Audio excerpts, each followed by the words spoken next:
नमस्कार, मैं डॉक्टर नीता साहू। आज के वीडियो में हम पढ़ेंगे inclusive education, it's characteristics and principles. पिछले वीडियो में हमने देखा था कि इंक्लूसिव एजुकेशन या समावेशी शिक्षा का अर्थ क्या है, इसके उद्देश्य, उसकी आवश्यकता के बारे में हमने जाना था। तो आज हम देखते हैं कि इंक्लूसिव एजुकेशन या समावेशी शिक्षा की विशेषताएं क्या हैं।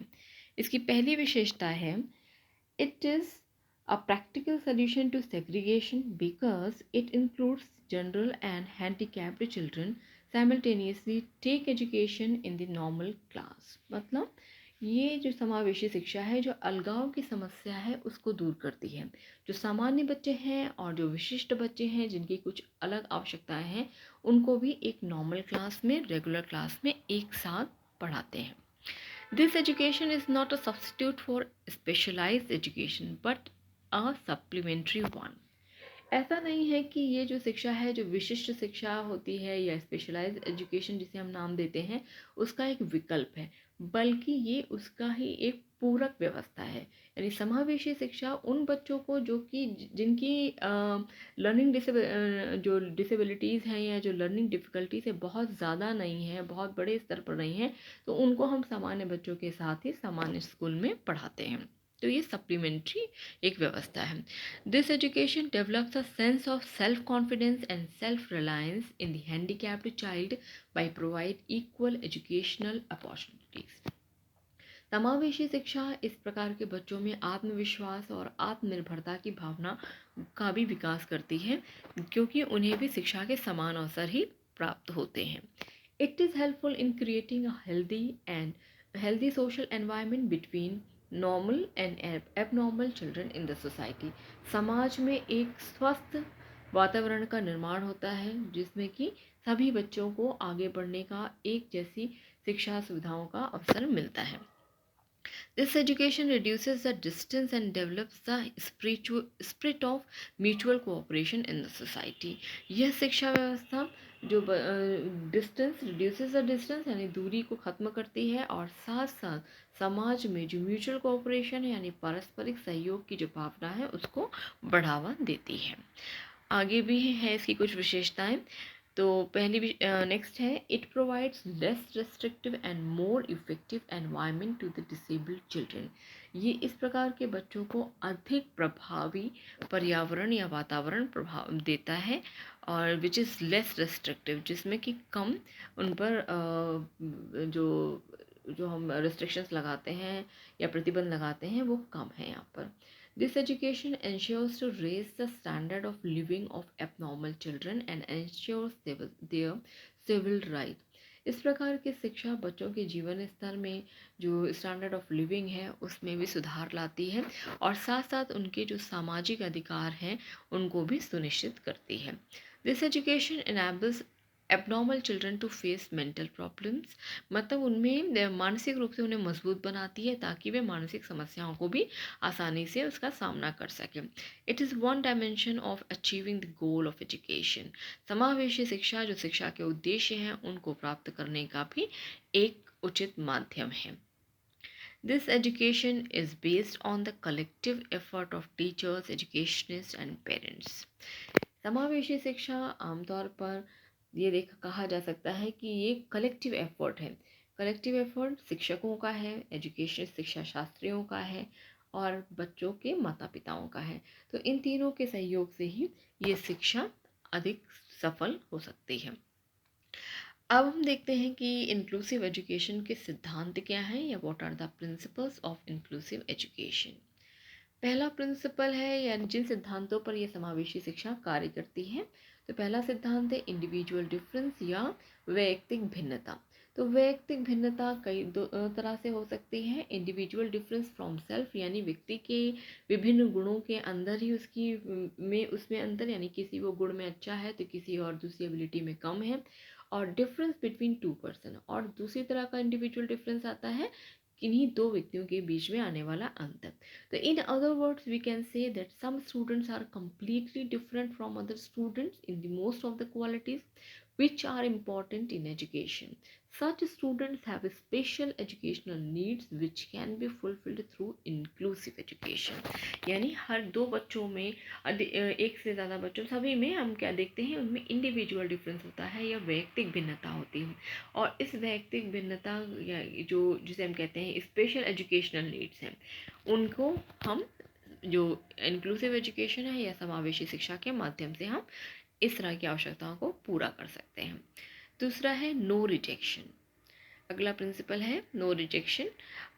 All physically handicapped children should get the above education free of cost. In general education institution, there should be no option to accept or reject a child. Thus, inclusive education offers no discrimination. यानी inclusive education समावेशी शिक्षा ये समाहित करती है सामान्य बच्चों को, यानी this education is for all. यहाँ पर इस तरह का कोई भी भेदभाव की भावना नहीं है कि किसी बच्चों को हम रिजेक्ट कर लें या किसी बच्चे को स्पेशली हम एक्सेप्ट कर लें। तो यानी यहाँ पर सभी बच्चों को शिक्षा प्राप्त करने का समान अवसर मिलता है। Non-discriminatory education, it identifies students who experience differentiated learning and proper arrangement should also be made for them. इस प्रकार की जो शिक्षा है वो बच्चों की जो विशेष आवश्यकताएं हैं, डिफ्रेंशिएटेड जो लर्निंग जो कैपेसिटीज़ हैं उनको पहचानने का काम करती है, और साथ साथ उनके लिए स्पेशल अरेंजमेंट भी सामान्य क्लास में ही किए जाते हैं। After taking the examination of each student, educational programme should be fix for them and his problem should be addressed from time to time. This progress should also be monitored. यानी यहाँ पर इस शिक्षा व्यवस्था में हम सभी बच्चों की जो भी आवश्यकताएं हैं, जिस प्रकार की भी उसकी आवश्यकता है उस तरह की उसको हम जो लर्निंग एक्सपीरियंसेस हम यहाँ देते हैं, या इंक्लूसिव एजुकेशन में इस बात का ध्यान रखा जाता है कि उनके बीच में किसी प्रकार का विभेद ना हो। Individualized education program. Students who need special education should be taught in special classes and resources should be made available for them, and this education should be according to the current education system, and special needs program instruction can also be used. Individualized education program का मतलब है वैयक्तिक शिक्षा कार्यक्रम, यानी हर एक बच्चे की आवश्यकता के अनुसार ही उसे क्लासरूम में टीच करना और उसके लिए उस तरह के संसाधन उपलब्ध कराना भी इस शिक्षा का एक आधार है। और ये शिक्षा बच्चों की जो करंट एजुकेशन सिस्टम है उसमें जो उसकी स्पेशल नीड्स हैं उन सबको ध्यान में रखकर शिक्षा यहाँ पर दी जाती है। अगला जो सिद्धांत है वो है controlled environment. As far as possible education of physically handicapped children and normal children should be done together and this education can be normal. It provides minimum disturbing environment to the disrupted student. मतलब जो अलग जो विशिष्ट बच्चे हैं, जो disrupted जो students हैं, उनको बिना जो किसी तरह का जो डिस्टर्बिंग एनवायरनमेंट है उसको हम कम से कम करते हैं। और यहाँ पर जितने भी जो बच्चे हैं, जैसे education of physically handicapped children है और जो नॉर्मल चिल्ड्रन है यानी जो सामान्य बच्चे हैं, उन सबकी जो शिक्षा जहाँ तक संभव हो सकती है कंट्रोल्ड एनवायरनमेंट यानी नियंत्रित वातावरण में दी जाती है। डिस्टिंक्टिव प्रोसीजर यानी ये पारदर्शी प्रक्रिया है या व्यवस्था है। यहाँ पर this process demonstrate that the parents of physically challenge children have every right to determine and analyze the school system where their children can be given education according to their need. If the if the parents are dissatisfied with the functioning of the educational institution, then they can get those children out of the institution. मतलब यहाँ पे जो भी माता पिता हैं, जो विशिष्ट बालकों के माता पिता हैं, वो पूरी तरह से अगर सेटिस्फाइड हैं एजुकेशनल इंस्टीट्यूशन से तो वहाँ पे बच्चों को पढ़ा सकते हैं। अगर वो सेटिस्फाइड नहीं है तो उनके वो ये प्रक्रिया पूरी तरह से पारदर्शी है या सभी बच्चों को चूँकि इसमें महत्व मिलता है।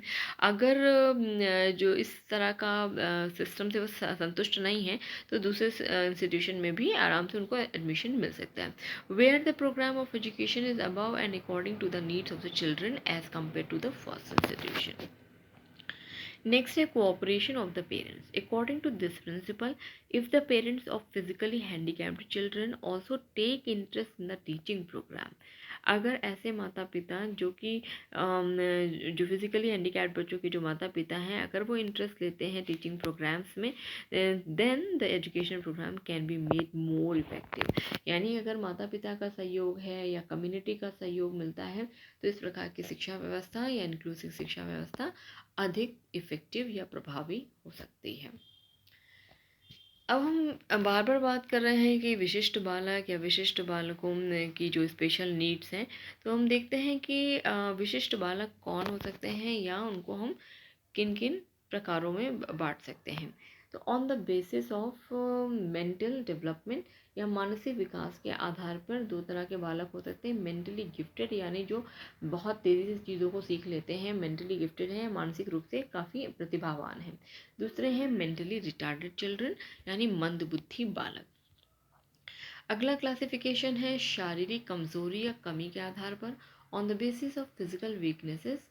पहला है क्रिपल्ड और फिजिकली हैंडीकैप्ड चिल्ड्रन या विकलांग बालक जिनको बहुत सारी प्रॉब्लम है शारीरिक तौर पे, जिन्हें हम विकलांग बालक का नाम देते हैं।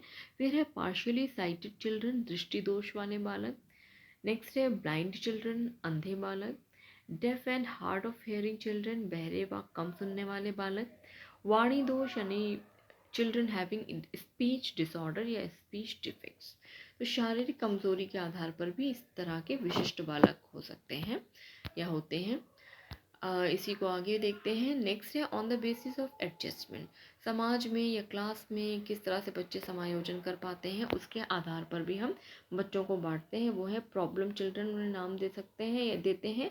और जिसमें है इमोशनली डिस्टर्ब्ड चिल्ड्रन, संवेगात्मक रूप से असंतुलित बालक।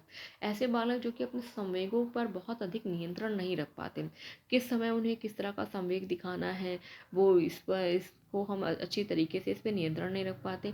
कभी बहुत खुश हो जाते हैं, कभी बहुत दुखी हो जाते हैं, अचानक से क्रोधित हो जाते हैं। तो ये संवेगों का जो जो डिसऑर्डर है उसे हम कहते हैं इमोशनली डिस्टर्ब्ड चिल्ड्रन। दूसरा है सोशली मेल एडजस्टेड चिल्ड्रन यानी सामाजिक दृष्टि से असंतुष्ट बालक। सामाजिक दृष्टि से यानी जैसे समाज स्वीकृत कुछ व्यवहार है, समाज स्वीकृत कुछ रोल है जो कि हमें से समाज जिस तरह की उम्मीद या आशा करता है। तो सामाजिक दृष्टि से असंतुलित बालक वह हैं जो कि सामाजिक दृष्टि या सामाजिक जो वांछित व्यवहार है, रिक्वायर्ड व्यवहार है, उस तरह का व्यवहार वो नहीं करते हैं। नेक्स्ट है जुवेनाइल डेलिंक्वेंट्स या फिर जो अपराधी बालक। कुछ बच्चे ऐसे होते हैं जो कि छोटी अवस्था से ही अपराध में लिप्त हो जाते हैं, तो वे भी विशिष्ट बालक की श्रेणी में आते हैं। नेक्स्ट है शैक्षिक उपलब्धि के आधार पर। On the basis of educational achievement या शैक्षिक उपलब्धि के आधार पर बालकों को दो भागों में बांट सकते हैं। पहला है फॉरवर्ड और एक्सीलरेटेड चिल्ड्रन, प्रगतिशील या तीव्र बालक जो तेजी से सीख लेते हैं, और प्रगतिशील मतलब फॉरवर्ड लुकिंग होते हैं। एक्सीलरेटेड चिल्ड्रन होते हैं तेजी से चीज़ें उनकी शैक्षिक उपलब्धि में तेजी से परिवर्तन आता है। दूसरे हैं बैकवर्ड चिल्ड्रन। शैक्षिक उपलब्धि के आधार पर हम कह सकते हैं बैकवर्ड चिल्ड्रन वो हैं जो कि जिनका कि एजुकेशनल अचीवमेंट अच्छा नहीं है। तो ये हैं हमने देखा कि विशिष्ट बालक कौन है, समावेशी शिक्षा क्या है, किस तरह कौन से सिद्धांतों पर आधारित है। तो आज का वीडियो यहीं तक। Thank you.